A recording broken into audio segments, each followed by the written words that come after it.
পাকের উম্মতিরা, এবারে আপনি চিন্তা করুন, একটা পাখিকে আল্লাহ পাক বলার ক্ষমতা দেয়নি, কারোর বোঝার ক্ষমতা দেয়নি, কিন্তু সেই পাখিটা যখন আসমানের উপরে ওড়ে গে আমার আল্লাহকে স্মরণ করতে করতে ওড়ে, কিন্তু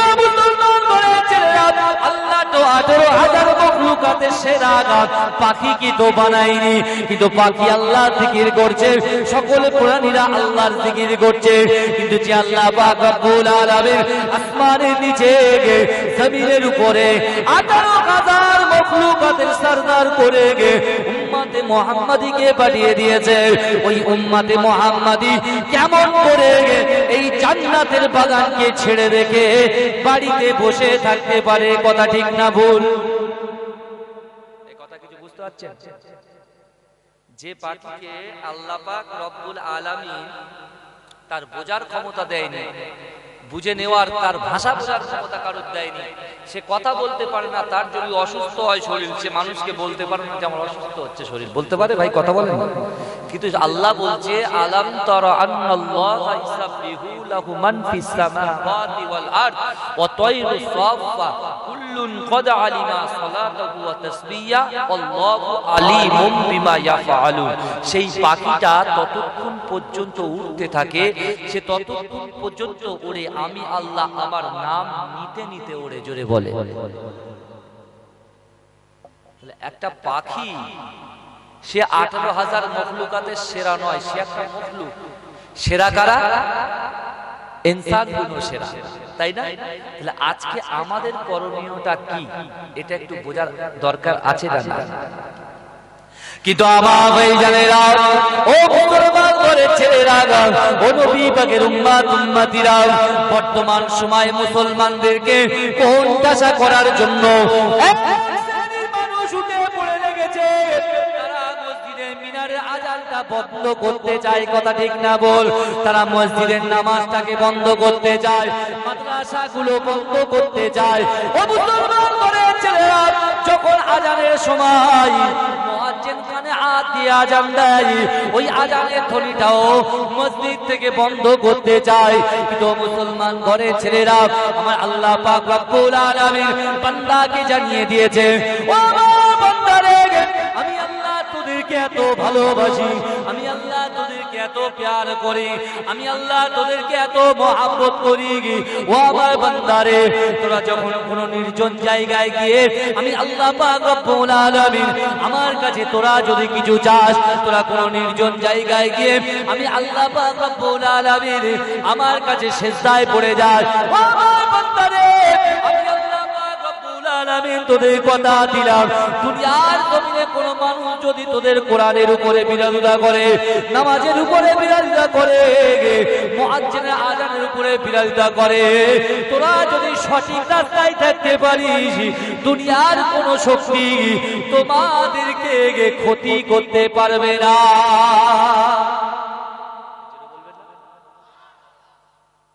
আমার আল্লাহ যদি আমাদের সহায় থাকে, কেউ কি ক্ষতি করতে পারবে? কথা বলেন। হ্যাঁ, কোটি কোটি টাকা খরচা করে যদি কেউ যদি মনে করে, কোটি কোটি টাকার লোভ দেখিয়ে কেউ যদি বলে মুসলমানের মসজিদটা ভাঙবো, কোটি কোটি খরচা দিয়ে যদি কোনো মানুষকে ফিট করে দেয় যে ওই ছেলেটা নামাজ পড়তে যাচ্ছে, ওর নামাজ থেকে দূরে রাখ, সেই ব্যক্তি কোটি কোটি টাকা হাতে নেবে।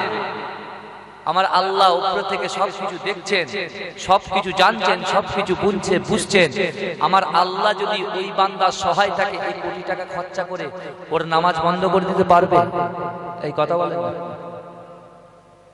এক একটা জামানায় এক একটা জালিম বাদশা এসেছে, এই এক একটা জামানায় এক একটা জালিম বাদশা এসেছে, কিন্তু সেই জালিম বাদশা এসে সে পুনরায় ইসলাম গ্রহণ করে মুসলমান হয়ে গেছে। জোরে বলে, জোরে বলবেন না? কিন্তু তখনকার শ্রোতা ছিল আলাদা, তখনকার ঈমানওয়ালা, ঈমানি মজবুত, ঈমানি পাওয়ার ছিল আলাদা। আর এখনকার ঈমান, আমাদের ঈমান এখন ফ্রি ফায়ারে, পপস্টারে, এই আমাদের ঈমান এখন প্রিন্স অফ পার্সিয়ায়। আমাদের ঈমান আমলগুলো এখন সেই দরবার দরবার দরবার না, বাবা তোর খেলা না কি বলে, সব ঈমানগুলো ঢুকে গেছে। বর্তমান সময়ে যা চলছে ভাই, করোনা ভাইরাসের থেকে বড় ভাইরাস কিন্তু আমাদের অলরেডি চলে এসেছে। এখন যেখানে মুসলমানদের একত্রিত হয়ে চলার কথা, এক জায়গায় গাঠবন্ধন করার কথা, সেখানে মুসলমান ডিভাইডেড হচ্ছে কিসের জন্য?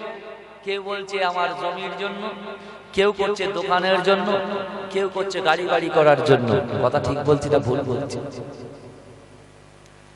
আমার আল্লাহ বলছে, বান্দা তুমি যদি সত্যিকারের আমি আল্লাহ আমাকে গ্রহণ করতে পারো, আমার রাসূলকে ভালোবাসতে পারো, দুনিয়ার কোনো শক্তি নাই যে তোমাকে টাচ করবে। জোরে বলবেন না? একটু মহব্বতে বলা যাবে না সুবহানাল্লাহ? আপনি ফেরাউনের কথা চিন্তা করেন।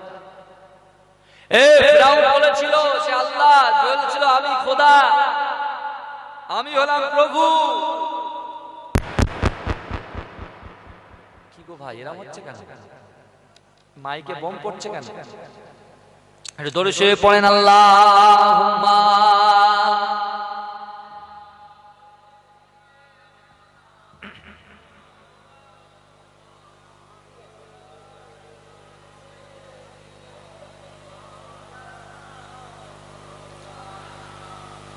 আমার আল্লাহ পাক কি না করতে পারে, কিন্তু বান্দা আল্লাহ থেকে, অর্থাৎ কোরআন শরীফের সূরা ফাতিহা ছাড়া নামাজ হয়? ভাই কথা বলেন, এই সূরা ফাতিহা ছাড়া নামাজ হবে? হবে না। সূরা ফাতিহার মধ্যে আল্লাহ পাক বলছেন ইহদিনাস সিরাতাল মুস্তাকিম, আমাদেরকে সহজ সরল পথ প্রদর্শন করো। সহজ সরল যে রাস্তা, আল্লাহ বলছে সহজ সরল রাস্তা। এই সহজ সরল যে রাস্তা, এটাই খড়িবাড়ি যাবার রাস্তা নয়, এটা মালদা মুর্শিদাবাদের রাস্তা নয়, এটা হলো জান্নাতি রাস্তা। জোরে বলবেন না সুবহানাল্লাহ? আপনি 6 লেন থেকে ওই রাস্তায় উঠবেন, আপনাকে পৌঁছাবে কোথায়? বড্ডজোর হলে বিশ্ব বাংলা গেট আর হিন্দু ভবনে নামাবে। খোদার কসম করে বলছি, আপনি যদি সিরাতাল মুস্তাকিমের রাস্তায় উঠতে পারেন, ওই সিরাতাল মুস্তাকিমের রাস্তায় যে গাড়িটা চলছে, ওই গাড়িতে যদি আপনি উঠতে পারেন, ওই গাড়ি আপনাকে ড্রপ করবে, নামাবে একদম জান্নাতে। জোরে বলে, জোরে বলবেন না? কিন্তু আজকে মুসলমান দুনিয়ার জান্নাত কিনে ফেলছে আসমানের জন্য। মওতের পরে আল্লাহর হাতে যে বিচার, কিয়ামতের মাঠে যে বিচারের কথা কেউ আর স্মরণ করছে না। যদি করতো তাহলে গ্রামের হাত লোকে সেখানে বসে বসে, কথা ঠিক না? আমার ভাইজানেরা, ও নবী পাকের উম্মতিরা, আমার আপনার নবী দয়া নবী জনাবে মুহাম্মদ রাসূলুল্লাহ সাল্লাল্লাহু আলাইহি ওয়াসাল্লাম সকল সময়তে সাহাবাদেরকে বলতেন, ও আমার সাহাবারে তোমরা শুনে কে নাও, আমি রাসূলুল্লাহ এটা কখনো চাই না আমার উম্মত জাহান্নামে যাবে, আমি রাসূলুল্লাহ এটা কখনো সহ্য করতে পারি না। ও মুসলমান ঘরে ছেলেরা, আমার আপনার নবী দয়ার নবী জনাবে মুহাম্মদ রাসূলুল্লাহ সাল্লাল্লাহু আলাইহি ওয়াসাল্লাম উম্মতে মুহাম্মাদীকে কত মহব্বত করেছে, কত ভালোবেসেছে, কত প্যার করেছে। বিশ্বনবী রাসূলুল্লাহ সাল্লাল্লাহু আলাইহি ওয়াসাল্লাম যখন দুনিয়া থেকে পর্দা নিয়েছে, আমার রাসূল যখন ইন্তেকাল করলেন, আমার রাসূলুল্লাহর ইন্তেকাল হওয়ার পর পরে আমার রাসূলুল্লাহ সাহাবারা চচ্চর করে কাঁদতে লাগলেন। বিশ্ব নবীর পিছনে আর নামাজ পড়া হবে না। ও মুসলমান বলেছে, আল্লাহ রাসূলের সাহাবারা কেঁদে জারে হয়ে যায় মসজিদে নববী শরীফে। আমার দয়ার নবী যখন ইমামতি করে নামাজটা সমাধা করতেন, নামাজটা শেষ করে দিতে বিশ্ব নবী রাসূলুল্লাহ আমাদের দিকে তাকিয়ে বসে থাকতেন, আমার রাসূলুল্লাহ ওই চাঁদ মুখখানার দেখা হবে না। ও মুসলমান করে ছেলেরা, সাহাবারা কাঁদতে আরম্ভ করে দিলেন, সাহাবারা ছটফট করতে লাগলেন। দূরে গিয়ে বসে কাপড়টা চাপা দিয়ে গে বিশ্ব চলে যাওয়ার কারণে চচ্চর করে কাঁদছে। আমার আপনার নবী দয়া নবী মুহাম্মদ সাহাবা, আমার আপনার নবী দয়া নবী দলিল করো সাহাবা। একটা জায়গায় বসে ঝরঝর করে কাঁদছে, আর মনে মনে চিন্তা করছে গায়ে গায়ে বিশ্ব নবীকে তো আর দেখতে পাবো না, বিশ্ব নবীকে তো আর কার জড়িয়ে দেখতে পারবো না। ও মুসলমান করে ছেলেরা, ও নবী পাকের উম্মত উম্মতিরা, আমার আপনার নবী দয়া নবী মহাপতি সাহাবাদি মনে মনে চিন্তা করছে একটু বাদে আমার রাসূলুল্লাহকে তো কবরের মধ্যে দাফন করে দেওয়া হবে, আমার রাসূলুল্লাহকে তো মাফান করে দেওয়া হবে, কিন্তু আমার রাসূলুল্লাহকে যদি কবরস্থ করিয়ে দেওয়া হয় আর তার নবীর মহাপতের চাঁদ মুখখানা দেখতে পাবো না। ও মুসলমান করে ছেলেরা, আলী তার নিজের মনের সঙ্গে প্রশ্ন করে, এ আলী না না না না না, দূরে এসে রাসূলুল্লাহর সঙ্গে একটাবার সাক্ষাৎ করে আয়, আমার নবীকে শেষবারের মতো আমি আলী একটাবার নিজে দেখবো, আমি নিজে কবরের মধ্যে নামবো, কবরের মধ্যে নেমে গিয়ে আমার রাসূলুল্লাহকে একটাবারের জন্য চুমা খাবো। কেন আমি আলী বিশ্ব নবীকে যদি কবরস্থ করে দেওয়া হয় আর রাসূলকে চুমা খেতে পারবো না, আর দয়ার নবীকে তো দেখতে পাবো না। ও মুসলমান করে ছেলেরা, ও নবী পাকের উম্মত উম্মতিরা, শেরে খোদা দিগি পাগলের মতো ছুটে ছুটে ছুটে ছুটে আমার নবী সাহাবা হযরত আবু বকরকে বলতে লাগলেন, ও আবু বকর তুমি সরে যাও, আমাকে একটু কবরস্থানে নামতে দাও, মাজার মোবারকে নামতে দাও। ও মুসলমান করে ছেলেরা, হযরত আবু বকর সিদ্দিক রাদিয়াল্লাহু তাআলা আনহু হযরত আলী রাস্তা ছেড়ে দিলেন, হযরত আলী কবরের মধ্যে নেমে গেলেন। ও মুসলমান করে ছেলেরা, আমার আপনার নবী জনাবে মুহাম্মদ রাসূলুল্লাহ সাল্লাল্লাহু আলাইহি ওয়াসাল্লামের মহাপতে সাহাবা হযরত আলী রাদিয়াল্লাহু তাআলা আনহু আমার দয়ার নবী কাপড়টা খুলে, ও মুসলমান করে ছেলেরা, যখন চুমা খেতে যাবে হযরত আলী লক্ষ্য করলেন আমার রাসূল যেন ঠোঁট নাড়িয়ে নাড়িয়ে কি যেন বলছে। ও মুসলমান করে ছেলেরা, ও নবী পাকের উম্মত উম্মতিরা, হযরত আলী অবাক হয়ে গেলেন। হযরত আলী তার কানটা যখন বিশ্ব নবীর ঠোঁটের কাছে নিয়ে গেলেন, আমার দয়ার নবী হায়াতুন নবী জনাবে মুহাম্মদ রাসূলুল্লাহ চোখ দিয়ে পানি পড়ে আর বিশ্ব নবী বলছে, আল্লাহ ইয়া উম্মতি ইয়া উম্মতি,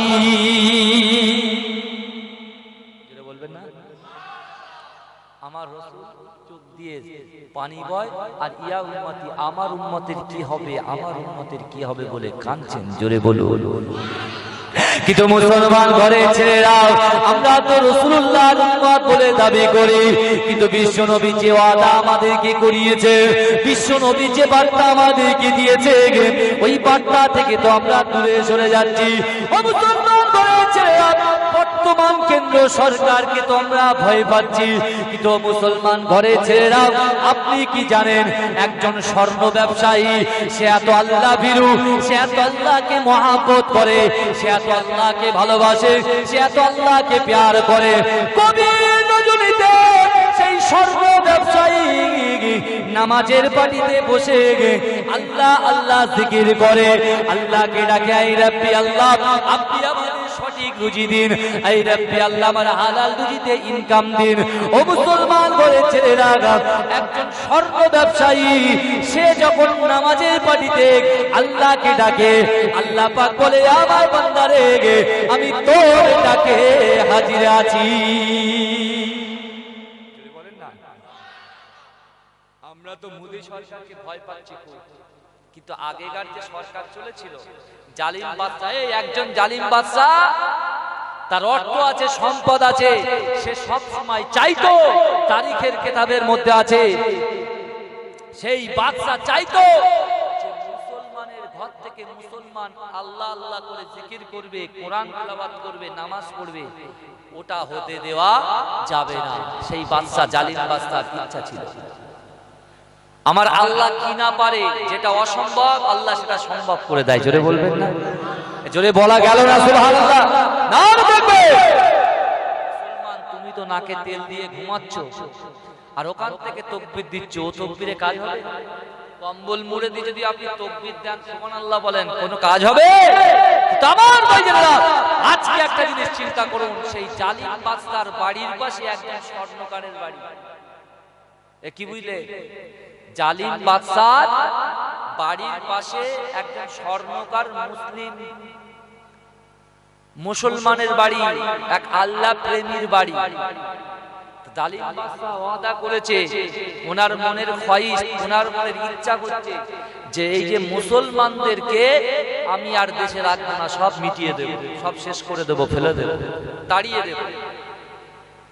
তা ও যখন বাদশা, জালিম বাদশা যখন তার ঘরের মধ্যে সে যখন ঘুমাচ্ছে, গভীর রজনীতে মানুষের একটা সুন্দর ঘুম আছে না, আসে তো বলেন না? এশার নামাজের পরে কেউ যদি তাহাজ্জুদ নামাজ পড়ে, তাহাজ্জুদ নামাজের পরে তো শুয়ে যায়, শোয়ার পরে একটা গভীর ঘুমে আচ্ছন্ন। তা এ জালিম বাদশা এ চায় আল্লাহর ইবাদত করনে ওয়ালা যারা বান্দা তাদেরকে মিটিয়ে দেওয়ার হচ্ছে এর উদ্দেশ্য। আমার আল্লাহ বলছে আমি তো সবকিছু সৃষ্টি করলাম, যেরকম বিশ্ব নবীকে মারার জন্য, তাড়িয়ে দেওয়ার জন্য আবু লাহাব, আবু জেহেল, উতবা, শাইবা, শিবা, মুগীরা এরা চক্রান্ত করেছিল। দারুন নাদওয়াতে বসে বসে মিটিল করছে, মিটিং, যে কেন মুহাম্মদকে দেশ থেকে তাড়িয়ে দেব।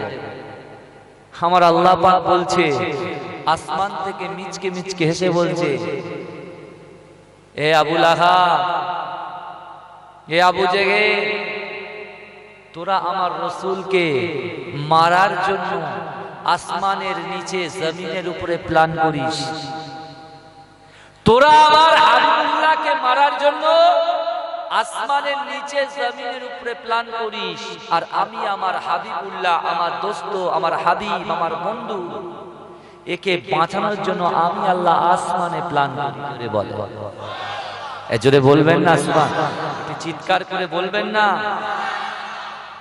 আল্লাহ যদি কাউকে রাখে, এ কারণ ডোনাল্ড ট্রাম্প সে খুব বড় বড় লেকচার মেরেছিল, আজকে তার গদি উল্টে গেছে। যে নেতায় ভারতবর্ষ কেন অন্য ইন্টারন্যাশনাল যেসব দেশগুলো আছে সেখানকার প্রধানমন্ত্রী, বাদশাহ, সেই বাদশা যদি আল্লাহর বিরোধী কোনো কাজ করে, আল্লাহ কিন্তু ঠিক তার গদি উল্টে দেবে। কথা ঠিক না ভুল? ডোনাল্ড ট্রাম্প বড় বড় কথা বলেছিল, তার গদি উল্টে গেছে। ফ্রান্সটা বাকি, খুব তাড়াতাড়ি ফ্রান্সও শেষ হবে। আর বর্তমান আমাদের ইন্ডিয়ান সরকার কি অবস্থা করছে, মুসলমান তুমি শোনো, আল্লাহ কি করতে পারে। তুমি বাড়িতে শুয়ে শুয়ে তুমি সরকারকে ভয় করবে, আল্লাহ বলবে কি হদর ছাড়া বান্দা গো আমার, এই কোনার ভিতরে ঢুকে যাচ্ছে, তোরা মসজিদে আয় না, মসজিদে নামাজের পার্টিতে শুধু একবার বল না, আমি আল্লাহ ঠান্ডা করে দেবো। জোরে বলবেন না সুবহানাল্লাহ। আমার ভাইজানেরা, ও নবী পাকের উম্মতিরা, ওই জালিম বাদশা সে ওয়াদা করেছে কোরআনকে মিটিয়ে দেবে, ও আমার ভাইজানে আল্লাহ ওয়ালাকে মিটিয়ে দেবে। কিন্তু মুসলমান বলেছেন, ও নবী পাকের উম্মতিরা, ওই জালিম বাদশা রাতের বেলা ঘুমিয়ে গিয়েছে, আর জালিম বাদশার বাড়ির পাশে আর একটা বাড়ি, স্বর্ণকারের বাড়ি। সে আল্লাহকে আল্লাহ বলে স্বীকার করে আল্লাহর ইবাদত বন্দেগী করে। আল্লাহ পাকের বান্দারা ওই স্বর্ণ ব্যবসায়ী গভীর রজনীতে উঠে গিয়ে কোরআনটা জোরে জোরে তেলাওয়াত করছে। জোরে বলেন সুবহানাল্লাহ। ও মুসলমান করে ছেলেরা, ও নবী পাকের উম্মতিরা, কোরআন তেলাওয়াত করে তাহাজ্জুদের নামাজের জন্য দাঁড়িয়ে গিয়ে তাহাজ্জুদ নামাজ শেষ করার পরে আল্লাহর কাছে দুটো হাত তুলে ফরিয়াদ করে, আই রব্বি আল্লাহ, সকাল হবে, আমি তো রুজির জন্য আমার দোকানে চলে যাব। আল্লাহ, আই রব্বি আল্লাহ, আপনি আমার প্রভু, আপনি আমার মালিক, আপনি মুর্দাকে জিন্দা করতে পারেন, জিন্দাকে মুর্দা করতে পারেন। আই রব্বি আল্লাহ, আপনি রুজি দিতে পারেন, আমার রুজি কেড়েও নিতে পারেন। আই রব্বি আল্লাহ, আপনি আমাকে হেফাজত করুন। ও মুসলমান করেছে, ওই স্বর্ণ ব্যবসায়ী যখন এরকম ভাবে আল্লাহ পাক রব্বুল আলামিনের দরবারে গভীর রজনীতে দুআ তুলে আল্লাহর কাছে যখন ফরিয়াদ করে, ওই জালিম বাদশার কর্ণগোরে তার আওয়াজটা যখন চলে যায়, ওই জালিম বাদশার ঘুমটা ভেঙে যায়। ও মুসলমান করেছে, ওই জালিম বাচ্চা তার স্ত্রীকে বলছে কি ব্যাপার, এই পার্শ্ববর্তী বাড়িতে সে কেন আল্লাহর নাম করে আল্লাহর কাছে কেন চাইছে, সে কেন আমি বাচ্চা আমার কাছে না চেয়ে তার আল্লাহর কাছে কেন চাইছে? না না না, তার গর্দানটা আমি বাচ্চা ফেলে দেব, কেমন ভাবে তাকে আমি শেষ করে দেব। ও মুসলমান ঘরের ছেলেরা, ও নবী পাকের উম্মতিরা, বাচ্চা তো রেগে গেছে, বাচ্চা রেগে গিয়ে তার পূজাকে ডেকে বললেন, এই প্রজা তুমি শোনো, সকাল হবে ওই স্বর্ণ ব্যবসায়ী বাড়িতে গিয়ে বলবে সে যেন জোরে জোরে আল্লাহর নাম নেয়, সে যেন জোরে জোরে কোরআন তেলাওয়াত না করে, সে যেন আল্লাহর কাছে কিছু না চায়। যাও বলে দেবে। এই বাদশার অর্ডার পেয়ে সকালবেলা প্রজা সেই স্বর্ণ ব্যবসায়ীর বাড়িতে গেলে, ভালো করে বুঝবেন, আপনি ঘরে ঘুমিয়ে আছেন, একজন ইমানদার ব্যক্তি কোন নেতাকে ভয় করতে পারে না, জোরে বলবেন। একজন ইমানদার ব্যক্তি গণতান্ত্রিক পদ্ধতিতে সকলকে যেমন সম্মান করতে হয়, কিন্তু গণতান্ত্রিক পদ্ধতিতে যদি সে ইমানদার হয়, আল্লাহওয়ালা হয়, রাসূল প্রেমিক হয়, তার সামনে যদি কোনো জুলুমবাজিরা জুলুম করে সে কিন্তু বরদাস্ত করতে পারে না, সে কিন্তু প্রতিবাদ করে। কথা ঠিক না বল? এই কথা বলেন। কারণ আমি আপনি যদি ইমানে কমজোর হয়ে যায়, আর এখন যদি যে জালিম জুলুম করছে তার সামনে যদি আমি গিয়ে বলি যে আমি যদি এখানে প্রতিবাদ করি আমাকে শেষ করে দেবে, কেটে ফেলবে, মেরে ফেলবে, আর যে ইমানদার হবে সে তো ভয় করবে আল্লাহকে, কোনো বাদশাকে ভয় করবে না, জোরে বলেন না। এই আমাদের তো একটা নেতা, দুনিয়া তো অনেক নেতা আছে যে নেতার পিছনে আমরা ছুটছি। নেতা কি করছে? 200, 500, 1000, 2000, 10,000 আপনি নিচ্ছেন তখন। আমি কোন নেতার বিরোধিতা করতে আসিনি, খোদার কসম করে বলছি। দুনিয়ার জমিনে একটা নেতা, আপনি দুনিয়ার জমিনে সেই নেতাকে মহব্বত করুন, ভালোবাসুন, প্যার করুন।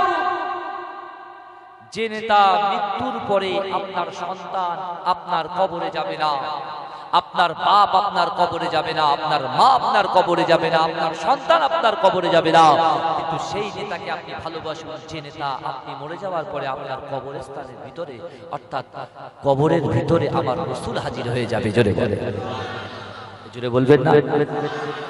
আমার রাসূলই তো নেতা, অরিজিনাল নেতা কে? বিশ্বনবী রাসূলুল্লাহ। জোরে বলবেন না? বাদশা যখন অর্ডার করেছে যে স্বর্ণ ব্যবসায়ীর বাড়িতে গিয়ে ওকে বলবি আমার ঘুমের কিন্তু খুব ডিস্টার্ব হচ্ছে, আমার ঘুমের ডিস্টার্ব হচ্ছে, কারণ ও যদি কাল থেকে এরকম জোরে জোরে জোরে জোরে জোরে জোরে নামাজ কালাম পড়ে আল্লাহ আল্লাহ আল্লাহ আল্লাহ করে, আমি কিন্তু ওর গর্দানটা গলা থেকে আলাদা করে দেবো। এই হুমকি দিয়ে পাঠিয়ে দিয়েছে। ভাই, ইমানদারের হুমকি চুমকি দিয়ে দমানো যাবে ভাই? আমার কথা ভুল হলে বলবেন। আমার ভাইজানেরা, ও নবী পাকের উম্মতিরা, বাদশার প্রজাগুলো সকাল হয়ে গেছে, সকালবেলা থেকে স্বর্ণকারের বাড়িতে হাজির হয়ে গেছে। ও মুসলমান ঘরের ছেলেরা, স্বর্ণকারকে ডেকে বলছে, এই স্বর্ণকার, তোমার জন্য বাদশা চা আপনার ঘুম ঘুম হয় না, ঘুমটা ভেঙে যায়। বলে কেন? বলে তুমি কি যেন পড়াশোনা করো, কি যেন তেলাওয়াত করো, তুমি আল্লাহকে ডাকো, আল্লাহর কাছে কি চাও, কাল থেকে তোমার গলার আওয়াজটা যেন জোরে না হয়। ও মুসলমান ঘরের ছেলেরা, ও নবী পাকের উম্মতিরা, ওই আল্লাহর বান্দা, আমার আল্লাহর বান্দা স্বর্ণ ব্যবসায়ী ঠিক মেরে ওই প্রজাদেরকে জানিয়ে দিয়েছিল, বাদশার প্রজা তোমরা শুনে রেখে দাও, আমি মরে যাব কিন্তু আমার জবান থেকে আল্লাহর নাম কখনো মিটাতে পারবে না। ও মুসলমান ঘরের ছেলেরা, ওই সময় স্বর্ণ ব্যবসায়ী বলছে, তোমার বাচ্চাকে গিয়ে বলে দাও আমার আল্লাহ আমাকে পড়ায়, আমার আল্লাহ আমাকে খাওয়ায়, আমার আল্লাহ আমাকে ঘুম পাড়ায়, আমার আল্লাহ আমাকে রুজি দেয়, আমার আল্লাহ আমাকে সন্তান দেয়, আমার আল্লাহ আমাকে মৃত্যু দেয়। ও যাও যাও, তোমার বাচ্চাকে গিয়ে বলো কখনো মৃত্যু দিতে পারে না, একমাত্র মৃত্যু আমার আল্লাহ দিয়ে থাকে। প্রজা আস্তে আস্তে বাড়ি চলে গিয়েছে। প্রজা বাড়িতে গিয়ে রাজাকে বলছে, রাজা মশাই, এই সেই বাদশাকে বলছে, রাজামশাই ওই স্বর্ণকাররা আমার বলেছে যে আমার মুখ বন্ধ করা যাবে না, আর আপনি যে হুমকি দিয়েছেন সে পাল্টা হুমকি আপনাকে দিয়েছে। কি বলছে? আমার আল্লাহ খাওয়ায়, আমার আল্লাহ রুজি দেয়, আমার আল্লাহ মারে, আমার আল্লাহ আবার মৃত্যু দেয়, আমার আল্লাহ বাঁচিয়ে দেয়। তাহলে তোমার বাদশাকে গিয়ে বলো আমার মুখ দিয়ে আল্লাহ বলা, আমার নামাজ, আমার পরহেজগারি, আমার উপাসনা আল্লাহ ছাড়া আমি কোনো বাদশাকে করতে পারবো না। জোরে বল। তুমি আমি গোলামি করছি কার? মানুষের। আপনি গভীর, আল্লাহ তো বিবেক দিয়েছে, আল্লাহ তো আমাদেরকে বুদ্ধি দিয়েছে, একটু বুঝে নেন, সবই বোঝার ক্ষমতা আপনাদের আছে, কোনটা ভুল কোনটা ঠিক। আমার আল্লাহ বলছে ইয়ালামু খাইনাতাল আইনি ওয়া মা তুখফিস সুদূর। আল্লাহর কোরআন বলছে, কোরআনটা তো বাড়িতে তাকে সাথে সাজিয়ে রেখেছি আমরা, কোরআনটা সাজিয়ে রেখেছি। আর এলসিডিটা একেবারে কিচেন রুমে, এলসিডিটা রান্নাঘরে নতুবা ডাইনিং রুমে রেখেছি। কারণ এখনকার স্টাইল হচ্ছে রান্নাঘরটা করছে ডাইনিং রুমের সাথে, রান্নাঘর অর্থাৎ কিচেন রুমটা দেখা যায়। ঠিক করে রেখেছে, ডাইনিং এ টিভি চলবে, আম্মা যারা রান্না করবে আর ওই টিভির দিকে তাকাবে, ফলো করবে কোথায়? টিভির দিকে। যত সব সিরিয়াল টিরিয়াল গুলো আছে ওগুলো দেখবে। আর এখন যদি কোনো মানুষ এসে,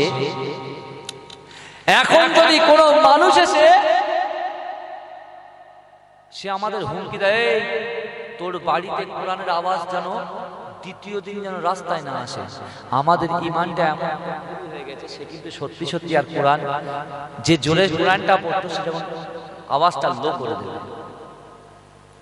আর তার ইমানি যদি পাওয়ার থাকে, এই স্বর্ণকারের মধ্যে যদি মজবুতি থাকে, সে বলবে এই যা করার তুই করে নে, আল্লাহ বুঝে নেবে। জোরে বলে।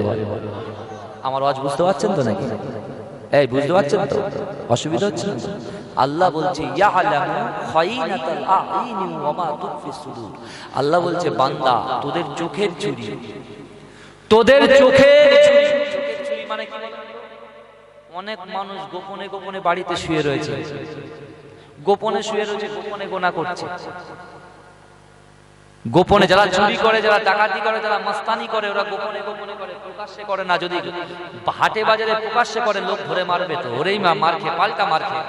ঠিক বলছি না ভুল বলছি? তা আল্লাহ সেই সকল বান্দাদেরকে ইন্ডিকেট করে বলছে, বান্দারে তোরা শোন, তোরা মনে করছিস আমরা সুদ খাচ্ছি লুকিয়ে লুকিয়ে, ঠিক আছে তুই লুকিয়ে লুকিয়ে সুদ খাচ্ছিস, লুকিয়ে লুকিয়ে হারাম খাচ্ছিস, লুকিয়ে লুকিয়ে বাজে কাজ করছিস, জিনা করছিস, কিন্তু আমি আল্লাহ আমার বিশ্বনবী রাসূল সাল্লাল্লাহু আলাইহি ওয়াসাল্লামের উম্মত হলে তোমরা, আর সেই রাসূল যে কোরআন আমি আল্লাহ তাকে দিয়েছি, তিনি যে বাণীগুলো বয়ান করেছেন কোরআন হিসাবে, আমি আল্লাহ যে কিতাবটা তোমাদের কাছে নাজিল করেছি, সেই কিতাবটা তুমি একটু পড়োনি? আমি আল্লাহ সেই কিতাবের মধ্যে জানিয়েছি ইয়ালামু খাইনাতাল আইনি ওয়া মা তুখফিস সুদূর। এ আমার বান্দারে তোমাদের চোখের চুরি, তোমাদের চোখের চুরি, তোমাদের অন্তরের গোপন বিষয়গুলো আমি আল্লাহ সব জানি। জোরে বলে। জোরে বলবেন। বাদশার গোপনে গোপনে যে চুরি, উনি যে চাতুরতা করেছে, উনি যে প্ল্যান করেছে, আমার আল্লাহ জানে কি জানে না? এই কথা বলেন। এখন তো কোনো মানুষকে মারতে গেলে তার জন্য তো একটা ফোন দিয়ে আটতে হবে তো নাকি? একটা মানুষকে আমি ক্ষতি করি, এখন যদি আমি একটা মানুষকে জোরে গালে ঠাস করে একটা চল লাগিয়ে, তাহলে লোকালয়ে লোক বলবে তো আপনি একে মারলেন, যে মার খেয়েছে তার পক্ষে লোক চলে যাবে, যাবে কি যাবে না? কিন্তু আপনি যদি তার পকেটের ভিতরে একটা কিছু লুকিয়ে লুকিয়ে ঢুকিয়ে দেন, গোপনে গোপনে ঢুকিয়ে দিয়ে ওর পকেট থেকে বের করে দেখবেন যে ওতে একটা গাঁজা রয়েছে, এই গাঁজার প্যাকেট পকেটে, তখন কি বলে যে গাঁজার প্যাকেট যার কাছ থেকে হবে তাকে কিন্তু ঢুকিয়ে দিয়ে লাল করে দেবে। কথা ঠিক না ভুল? কথা বলে। কিন্তু লুকিয়ে লুকিয়ে যে আপনি মারছেন, আল্লাহ বলছে বান্দা তুই লুকিয়ে যে গুনাহগুলো করছিস, লুকিয়ে যে পাপ কাজগুলো করছিস, তোর গোপনে অন্তরের মধ্যে তুই যে নিয়ত করছিস বাজে নিয়ত, তোমার মনের মধ্যে যে মাতলবটা আছে ওটা বাজে মাতলব, আল্লাহ সেই সকল বান্দাদেরকে বলছে এ আমার বান্দা তোদের গোপন, তোদের হৃদয়ের মধ্যে, দিলের মধ্যে যে কথাগুলো তোরা মানুষের সঙ্গে প্রকাশ করিস না, ওগুলো খারাপ, আমি আল্লাহ সেগুলো আসমানে জানি। জোরে বলে, যেগুলো ভালো সেগুলো আমি আল্লাহ জানি। জোরে বলে, এখন কোথায় কিভাবে আপনি আল্লাহর সঙ্গে নাফরমানি করবেন বলেন তো? আপনি ডান দিকে যাবেন, সেটাও আল্লাহর কাছে ধরা খাবেন, বাঁ দিকে ধরা খাবেন, সামনে যাবেন ধরা খাবেন, পিছনে যাবেন ধরা খাবেন। খাবেন কি খাবেন? আজকে আমার মাইকালা ভাই এসছেন, খুব সুন্দর সাউন্ড ভাই, ইনি এখানে বসে আছেন, ইনি কিন্তু ওনার হকটা আদায় করছেন। ইনি যদি এখন এই মাইকটাই ছেড়ে দিয়ে একটা অন্য জায়গায় গিয়ে বসে বসে যদি ঘুম দেয়, তাহলে ওর হকটা কিন্তু অন্যরকম হবে। কি হবে? কথা বলে আল্লাহ বলছে, এই সকল বান্দাদের বলছে, আল্লাহ বলছে, বান্দা তুমি যখন তোমার কাজটা তুমি সঠিকভাবে করো, আমি আল্লাহ সেটাও দেখি। জোরে বলেন না সুবহানাল্লাহ। আর সেই সঠিক কাজটা তুমি না করে যদি তুমি অন্য কাজ করো, আমি আল্লাহ সেটাও দেখি। আমার ভাই জানেরা, ও নবী পাকের উম্মতিরা, ওই জালিম বাদশার যখন কাছে গিয়ে পৌঁছে যায়, ও মুসলমান ছেলেরা, ও নবী পাকের উম্মতিরা, প্রজা যখন জালিম বাদশার কাছে গিয়ে বলে, যা বানা, না না না না না, আপনার কথা স্বর্ণকার নেবে না। স্বর্ণকার বলেছে, যতক্ষণ আমার দিলে জান আছে আমি আল্লাহকে ডাকবো, তোমার বাদশা যা করার করে নিক। ও আমার ভাই জানেরা, ও নবী পাকের উম্মতিরা, আবার পরের দিন রাতের বেলা স্বর্ণকার নামাজ পাটিটা বিছিয়ে দিয়েছে, এদিকে বাদশা ঘুমিয়ে গিয়েছে। ও মুসলমান ঘরের ছেলেরা, ও নবী পাকের উম্মতিরা, ভালো করে বোঝার চেষ্টা করুন। স্বর্ণকার আল্লাহকে গভীর রজনীতে গিয়ে আল্লাহকে ডাক দিতে আরম্ভ করলেন। আল্লাহ পাক কোরআন পাকের মধ্যে জানিয়ে দিয়েছেন, ফাজকুরুনি আযকুরকুম, হে আমার বান্দারে, তোরা আজকে আমার স্মরণ কর, তোরা আমাকে স্মরণ করবি, আমি আল্লাহ তোমাদেরকে স্মরণ করব। আল্লাহ কোরআন পাকের মধ্যে জানিয়ে দিয়েছে, মান কানা লিল্লাহি কানাল্লাহু লাহু, আল্লাহ বললেন, আমার বান্দারে, মান কানা লিল্লাহি কানাল্লাহু লাহু, যে ব্যক্তি আমার হয়ে যায়, আমি আল্লাহ সেই ব্যক্তির হয়ে যায়। ও আমার ভাই জানেরা, ও নবী পাকের উম্মতিরা, স্বর্ণকার আল্লাহর কাছে বলছে, এই রব্বি আল্লাহ, আজকে সকালবেলা সাদেকে ফজরের নামাজটা সমাধা করে দিয়ে, এই রব্বি আল্লাহ, আমি স্বর্ণকার, আমি দোকান খুলতে চলে যাব। এই রব্বি আল্লাহ, আপনি আমার হালাল রুজি দেবেন, আপনি আমার হালাল রুজি দেবেন। ও মুসলমান ঘরের ছেলেরা, স্বর্ণকার আল্লাহর কাছে কাঁদে আর মনে মনে বলে, এই রব্বি আল্লাহ, আপনি তো কোরআন পাকের মধ্যে বলেছেন, উদউনি ওয়াস্তাজিব লাকুম, বান্দা তোমরা আমার কাছে যাও। এই রব্বি আল্লাহ, কতদিনে বাদশা আমাকে হুমকি দিয়েছে, এই রব্বি আল্লাহ, বাদশা যতই আমাকে হুমকি দেখ না কেন, আমি কিন্তু বাদশার কথা শুনবো না। আপনি একমাত্র আমাদের হাকিকি মালিক আল্লাহ, আপনি ছাড়া আমি স্বর্ণকার কাউকে চিনি না। ও মুসলমান হয়েছে, সকাল হয়ে গিয়েছে, বাদশার ঘুমটা ভেঙে গিয়েছে। বাদশা তখন তার বিবির সঙ্গে এসে জিজ্ঞাসা করছে, ও বিবি, দেখো দেখো, দীর্ঘ কয়েকদিন ধরে আমার ঘুমটা ভেঙে যাচ্ছে। আর ওই মুসলমান, ওই যে ব্যক্তি আল্লাহ আল্লাহ জিকির করছে, ওই স্বর্ণকারকে তাকে কি করে সাইজ করা যায়, তার কি করে গর্দানটা ফেলা যায়, কিন্তু এরকম ভাবে তার কোনো জায়গা না পেলে তো হত্যা করা যাবে না। ও মুসলমান করে ছেলেরা, ওই সময় বাদশা মনে মনে চিন্তা করে, কোনো একটা ফাঁদে ফেলে এই স্বর্ণকারকে কেমন ভাবে কতল করতে হয় চিন্তা করছে বাদশা। যে ও তো দোকানে গিয়েছে, ও তো দোকানে পৌঁছে গিয়েছে, আর বিবিকে বলছে, আমার আর ভালো লাগে না, ঘরে আর ভালো লাগে না, কারণ আমি যখন রাত্রে ঘুরতে যাই, ও এত জোরে জোরে আল্লাহর নাম নাই ইবাদত বান্দিগি করে, আল্লাহর কাছে চাই, ওর আওয়াজে আমার ঘুমটা ভেঙে যায়, আমি ওকে শেষ করে দেব। এই স্বামী স্ত্রী প্ল্যান করে তো ঘরে, কথা বলেন, স্বর্ণকার প্ল্যান করছে, এই বাদশা প্ল্যান করছে স্বর্ণকারকে কিভাবে মারা যায়। বাদশা বলছে, জানো তো বিবি, আমার মনে হয় ওকে মারতে গেলে অন্যরকম পলিসি নিয়ে মারতে হবে। বলে কি?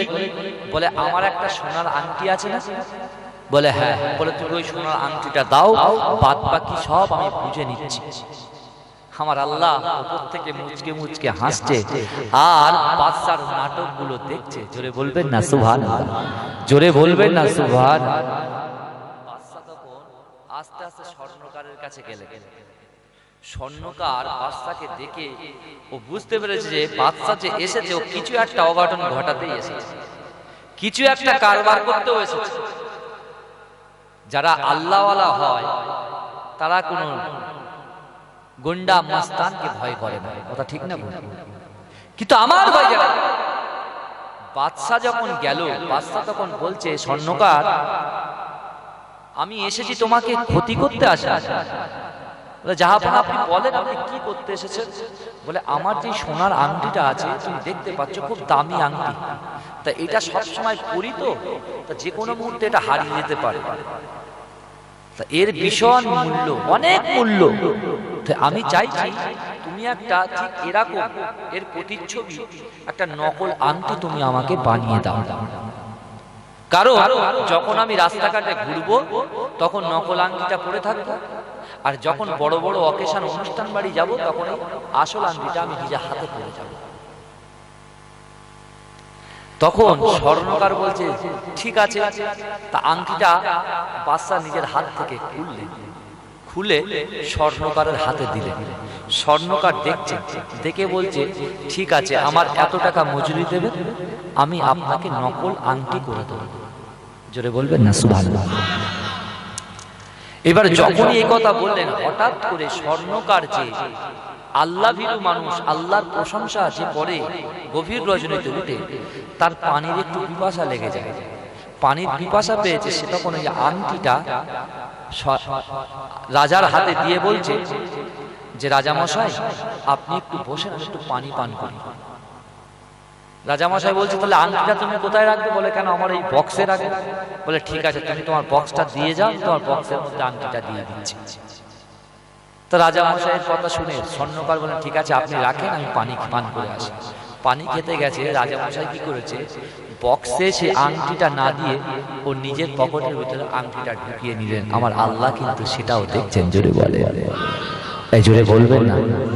আচ্ছা একটু তকবীর দিন তো, নারে তাকবীর, নারে তাকবীর। মাসলাকে মুজাদ্দিদ জামা মাজিরাই পিটাঙ্গা দরবার শরীফ, নারে তাকবীর। স্বর্ণকার কি করলো? যখন স্বর্ণকার যেই এসছে সাথে সাথে রাজামশাই ওই বাক্সটা বন্ধ করে দিয়ে বলছে দাও তালা চাবি দাও, দাও তালা চাবিটা দাও। বলে রাজামশাই তালা চাবিটা দাও, আমি লক করে দিয়ে যাই, কারণ তোমার এই বাক্সের মধ্যে তো আংটি আছে, দামি আংটি, অন্য কেউ তো নিয়ে নিতে পারে। স্বর্ণকার কিন্তু রাজামশাইকে একটু বিশ্বাস করে তালাটা দিয়ে দিলেন। ভাই যখন রাজামশাই তালা মারলেন, চাবিটা যখন ওর হাতে দিলেন, তখন কি ওই সময় সে আংটিটা দেখেছে আছে কি না আছে? এই কথা বলেন, আছে কি না আছে দেখেছে? আমার ভাইজানেরা, ও নবী পাকের উম্মত উম্মতিরা, বাড়িতে বসে থাকলে চলবে না, আল্লাহর রাসূলকে মুখে ভালোবাসতে চলবে না, অন্তরে ভালোবাসতে হবে। আন আবি হুরায়রা রাদিয়াল্লাহু তাআলা আনহু قال قال رسول الله صلى الله عليه وسلم لا يؤمن احدكم حتى اكون احب اليه من ولده وولده والناس اجمعين। ও মুসলমান ঘরের ছেলেরা, আমার আপনার নবী দয়ার নবী সাহাবাদেরকে লক্ষ্য করে জানিয়ে দিলেন, ও আমার সাহাবারে, তোমরা ততক্ষণ পূর্ণ ঈমানদার হতে পারবে না যতক্ষণ পর্যন্ত তোমার বাপ মা সন্তান সন্ততি আল আওলাদের থেকে সব থেকে বেশি আমি রাসূল আমাকে না ভালোবাসতে পারবে। সবার থেকে বেশি ভালো কাকে বাসতে হবে? রাসূলকে বাসতে হবে। তাহলে আজকে আমরা 700 টাকা 500 টাকা রুজি যে আমরা দিনের বেলা বেরিয়ে যাই, নিউ টাউনে যাই, হাতিশালার মার্কেটে যাই, আমরা যে কষ্ট কার জন্য করছি? নিজের জন্য, সন্তানদের জন্য, ব্যাংক ব্যালেন্স কথা ঠিক না? কিন্তু আল্লাহ রাসূল বলছে তোমরা ততক্ষণ পর্যন্ত পূর্ণ ঈমানদার হতে পারবে না যতক্ষণ তোমাদের বাপ মা আল আওলাদ আত্মীয় স্বজনের থেকে সবার থেকে বেশি মহব্বত আমি রাসূল আমাকে করতে হবে। তাহলে সে দাবি করতে পারবে যে আমি রাসূলুল্লাহকে ভালোবাসি। আমার ভাইজানেরা, ও নবী পাকের উম্মতিরা, ওই সময় ওই জালিম বাদশা সুন্দর করে বাক্স লক করে দিয়ে বাক্সর চাবিটা ওই স্বর্ণকারের হাতে তুলে দিলেন। ও মুসলমান করে ছেলেরা, ও নবী পাকের উম্মতিরা, স্বর্ণকার বাক্স নিয়ে বাড়িতে চলে যায়। আর এদিকে বাদশা বলল, এই স্বর্ণকার তুমি শোনো, 5 দিনের মধ্যে কিন্তু আমার আংটি চাই, আর তুমি যদি আংটি না করে দিতে পারো, আমি বাদশা এখান থেকে ওয়াদা করলাম তোমার গলার উপরে আর গর্দান থাকবে না, তোমাকে আমি কতল করে দেব।